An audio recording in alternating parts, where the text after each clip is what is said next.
5 chýb, ktoré môžu brzdiť e-shop po expanzii. E-shop je na novom trhu spustený, ale výsledky neprichádzajú podľa očakávaní. Problém môže byť v detailoch, ktoré sa ukážu až po spustení.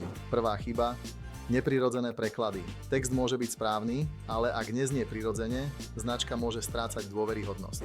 Druhá chyba: nejasná doprava. Zákazník potrebuje jasne vedieť cenu, spôsob a čas doručenia. Tretia chyba: komplikované vratky a reklamácie. Ak proces nie je jednoduchý a zrozumiteľný, zákazník môže stratiť istotu. Štvrtá chyba: chýbajúca lokálna zákaznícka podpora. Pri otázke alebo probléme chce zákazník komunikovať jednoducho a vo svojom jazyku.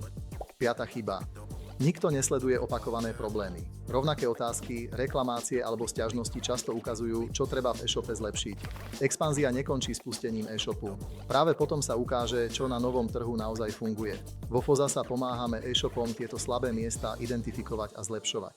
Ak chcete vedieť, čo môže brzdiť váš e-shop po expanzii, ozvite sa nám.